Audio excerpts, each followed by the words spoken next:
नमस्कार, मैं डॉक्टर जयेश। मैं एक बाल रोग विशेषज्ञ हूँ।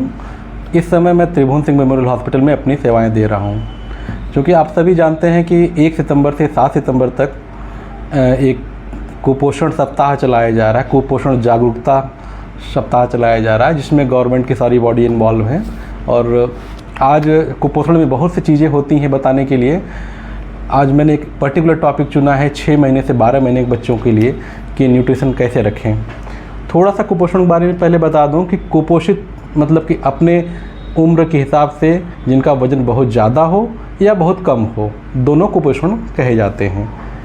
इसमें ख़ास तौर पे ये बात है कि जिन बच्चों का वज़न ज़्यादा होता है या कम होता है, उन बच्चों की इम्यूनिटी अच्छी नहीं होती। जैसे बहुत मोटे बच्चों को बीमारी होने पे बीमारी को लंबे होने और बीमारी को ठीक होने में समय लगता है, और गंभीर बीमारी है तो मृत्यु होने की संभावना कुपोषित बच्चों की, चाहे बच्चा बहुत पतला दुबला हो या बच्चा बहुत मोटा हो, दोनों दशा में नॉर्मल अच्छे बच्चों से, स्वस्थ बच्चों से इन्फेक्शन से लड़ने की क्षमता उनकी कम होती है। हमारे यहाँ जो बच्चे आते हैं तो हम क्या पाते हैं कि 6 महीने के बाद से बच्चे को लोग बहुत अच्छे से बताते हैं। हमारे यहाँ खुद की गाय है और गाय का दूध हम पिलाते हैं, बहुत ज़्यादा गाय का दूध पिलाते हैं। हम पूछते हैं खाना क्या खा रहा है, खाना कुछ भी नहीं खा रहा है। तो ये एक बड़ी, चाहे अब इसको अन्यत्र नहीं लिया जाए, चाहे कोई भी दूध 6 महीने के बाद बच्चों के लिए कोई भी दूध जो है नहीं बना है। नेचर इशारा करती है, बताती है कब क्या क्या खाना है, लेकिन उस इशारे को हम लोग समझ नहीं पाते हैं। कोई वैज्ञानिक मतलब ये तो चीज़ें ऐसा हमने देखा कि जो बहुत पहले नेचुरली रूप से किसी बच्चे को रहने देंगे तो वो उस टाइप की चीज़ें खाएगा। अब आता है 6 महीने से क्या खिलाएं बच्चों को। 6 महीने से 12 महीने, 6 महीने से 8 महीने बच्चों को सेमी सॉलिड पल्स मला हुआ खाना जैसा होता है, जैसे कह सकते हैं लेई या रबड़ी जैसा, बहुत पतला खाना। अक्सर देखते हैं कि बहुत लोग पानी जैसा खिलाते हैं, कहते हैं दाल का पानी पिला रहे हैं, चावल का पानी पिला रहे हैं। ये टेस्ट के लिए 1-2 दिन के लिए तो पर्याप्त है, लेकिन इसमें एनर्जी नहीं होती है। इसके उलट देखते हैं कि 6 महीने से 8 महीने बच्चे या 10 महीने, 11 महीने, 12 महीने 80% उनके भोजन का सोर्स कोई न कोई दूध रहता है, चाहे गाय का दूध, चाहे भैंस का दूध, चाहे डब्बे का दूध। और नेचर जो बताता है कि 6 महीने के बाद दूध पचाने की क्षमता हमारी कम हो जाती है। अब खिलाओ खाना, और 6 महीने से 8 महीने के बाद 8 से 10 महीने पे जो खाने का कड़ापन है या सांद्रता है और बढ़ानी होती है। उसमें जैसे दलिया है, पकी हुई दलिया, पका हुआ दाल चावल, पकी हुई खिचड़ी, ये क्या होता है कि इससे बच्चों के कूचने की, निगलने की स्किल डेवलप होती है। और उसके उलट होता क्या है कि सेमी सॉलिड हम लोग लगातार खिलाते चले जाते हैं। उसके बाद 10 महीने के बाद बच्चों को हैंड कोऑर्डिनेशन डेवलप होता है, बच्चे ज़मीन से उठा के कुछ पकड़ने की कोशिश करते हैं। ये इशारा होता है नेचर के कि बच्चे को अब खाने के लिए खुद तैयार है, लेकिन हम उन्हें बोतल का दूध या अपने हाथ से या चम्मच से लगातार खिलाते रहते हैं।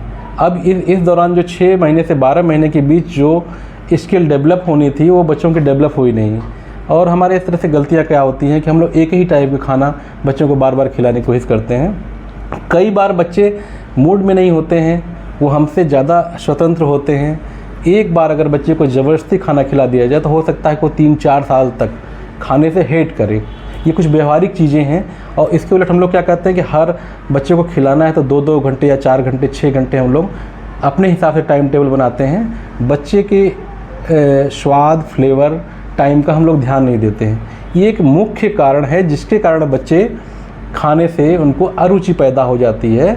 और हम लोग के बच्चों के ओपीडी में जो माता पिता आते हैं, 90% माता पिता का यही रहता है कि हमारा बच्चा कुछ नहीं खाता है, हम खिलाने की कोशिश करते हैं। कई बार ऐसा मैंने देखा कि बच्चे का वज़न पर्याप्त होता है, फिर भी उनके भी पेरेंट्स परेशान रहते हैं कि हमारा बच्चा कुछ नहीं खा रहा है।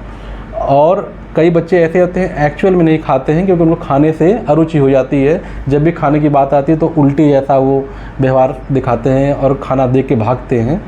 तो इसका कारण कहीं न कहीं अगर हम लोग व्यवहारिक ज्ञान से जाएं तो कहीं न कहीं हमारी जानकारी में कमी, नेचर को समझने की कमी और मार्केटिंग का इन्फ्लुएंस, ये सब कई चीज़ें हैं जो इन पर प्रभाव डालती हैं। तो इससे इन चीज़ों पे इस टॉपिक को लेने का मेरा ये था कि लगभग हर माता पिता को हमको बताना पड़ता है कि भाई 6 महीने से 1 साल तक क्या खिलाएं। इसके लिए गवर्नमेंट ने हर जगह लोगों को ट्रेंड किया है।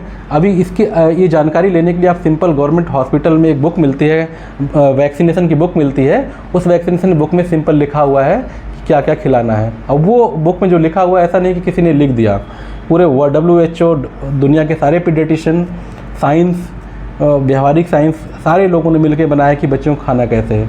तो बहुत अगर चीज़ों को कॉम्प्लिकेट न किया जाए, वो छोटी बुक में 3-4 लाइनें लिखी हैं, उनको समझ के बच्चों को खिलाया जाए, तो बच्चे आगे 1 साल के बाद खुद से खाना सीखेंगे, उचित खाना सीखेंगे, न खाने के कारण होने वाले कुपोषण से बच सकेंगे। धन्यवाद।